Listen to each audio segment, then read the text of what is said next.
Access is called increase in working capital. वही दूसरी ओर क्या होगा, if previous year working capital is more than current year's working capital, the excess amount is called decrease in working capital.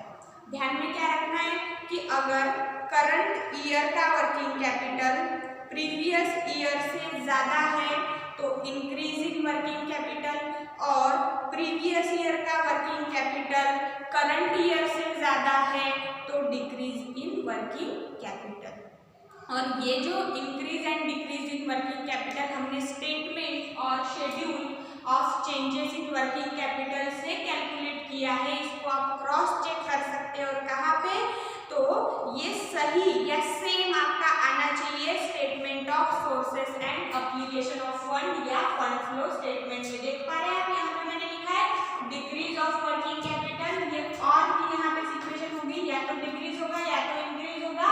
तो यहाँ जो amount आएगी वो आपके यहाँ के अमाउंट से मैच करनी चाहिए, तभी आपका किया हुआ काम सही है, ऐसा हमें यहाँ पे सूचना मिलती है। तो यहाँ हमारा पहला वाला जो स्टेटमेंट था या schedule of changes in working capital था, ये हमने समझा।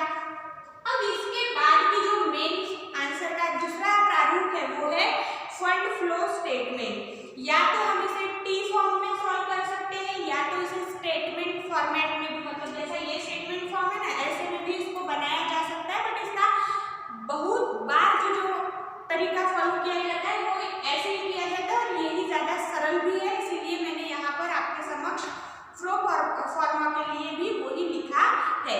तो यहाँ पर sources and application of fund या फंड फ्लो स्टेटमेंट को जब हम देख रहे हैं तो यहाँ पे पहली बात जो होगी सोर्सेस ऑफ फंड, कहाँ से निधि आई, उस निधि के स्रोत क्या है ये हम दर्शाएंगे। उसकी जैसे डेबिट साइड अगर हम इसको मान के चले समझने के लिए तो वो इस बाजू आपको लिखना है सोर्सेस ऑफ फंड, और अगर उस साइड की बात करें तो वो है एप्लीकेशंस ऑफ फंड, कि आपने उस पैसों को कहाँ यूटिलाइज किया, कहाँ उसका एप्लीकेशन किया, इसका ब्यौरा आप इस बाजू में दर्शाएंगे या दिखाएंगे।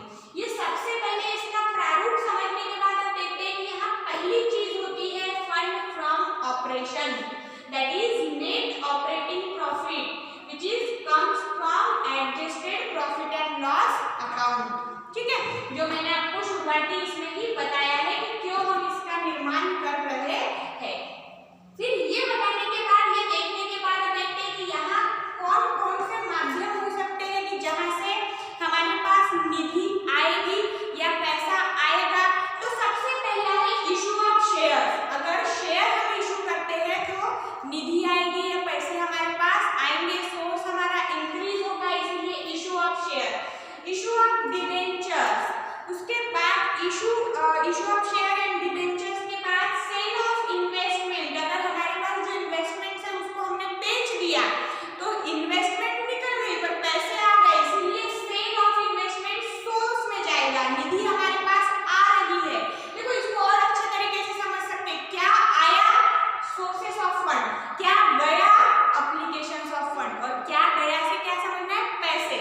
अगर पैसे आ रहे हैं तो सोर्सेस ऑफ फंड किसी भी प्रारूप में आए, शेयर बेच के, शेयर इशू करके आए, सेल ऑफ इन्वेस्टमेंट से आए या sale of various kinds of assets से आए, कोई भी तरीके से या जरिए से हमारे पास जो पैसे आते हैं, इसमें लॉन्ग टर्म का अगर हमने लोन लिया है तो वो भी आएगा, और शॉर्ट टर्म का अगर वो होगा तो वो यहाँ लायबिलिटी में जाएगा, याद रखिएगा। लेकिन अगर लॉन्ग टर्म का है तो वो सोर्सेस ऑफ फंड में आएगा।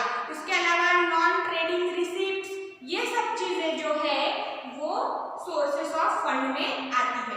उसके बाद अगर एप्लीकेशंस ऑफ फंड देखें तो नेट ऑपरेटिंग लॉस, अब जैसे यहाँ पे प्रॉफिट आया, अगर वैसा ही लॉस है तो उसका जो लिखते हैं। उसके बाद रिडम्पशन ऑफ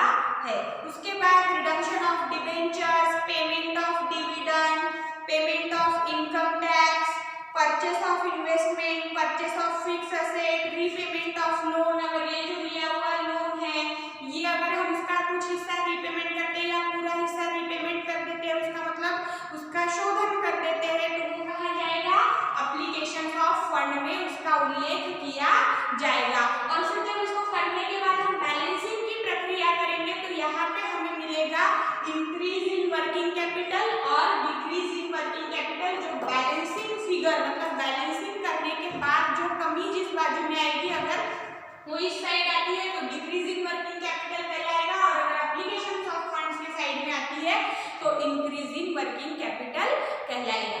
अब इसके बाद हम तीसरा जो हमारा मेन यहाँ पे मैंने बाकी ना बनाते हुए, मतलब जो वर्किंग में बहुत सारे अकाउंट्स बनाने पड़ने वाले हैं वो ना बनाते हुए यहाँ पे adjusted profit and loss account बनाया है। तो इसी को समझ लेते हैं सबसे पहले, बाकी के जो अकाउंट्स है वो हम देख लेंगे जब एग्जाम्पल में आएंगे तब। तो यहाँ पे डेबिट साइड में आएगा depreciation of fix asset, loss on sales of fix asset, dividend paid, provision for taxation. फिर यहाँ पर क्रेडिट साइड में by opening balance, by dividend received, मतलब यहाँ पर हमें बोल सकते हैं कि एक्सपेंसेस एंड लॉसेस, और यहाँ पर income and gains. In short ये इतना सारा न समझते हुए, और यहाँ से हमें मेन मिलने वाली चीज है ट्रेडिंग प्रॉफिट और फंड फ्रॉम ऑपरेशन, जो हमारे मुख्य आंसर को बनाने के लिए हमारे लिए बहुत जरूरी माना गया है। इसीलिए यहाँ हमने देखा कि प्रॉफिट एंड लॉस अकाउंट को नाम दिया है adjusted profit and loss account, क्योंकि यहाँ एडजस्टमेंट्स का प्रयोग करके हमें फाइनल जो मुख्य यहाँ पे बात निकालनी है या संकल्पना ढूंढनी है वो है फंड फ्रॉम ऑपरेशन, और उसका आधार लेके हमें फंड फ्लो स्टेटमेंट बनाना पड़ता है। तो ये जो इंट्रोडक्टरी पोर्शन या वीडियो मेरा आज का था फंड फ्लो स्टेटमेंट के अंतर्गत आने वाले अलग अलग प्रो फॉर्मास आपको समझाने के लिए, वो मैंने यहाँ पर ही आपको सही तरीके से समझा दिया ऐसा मुझे लगता है।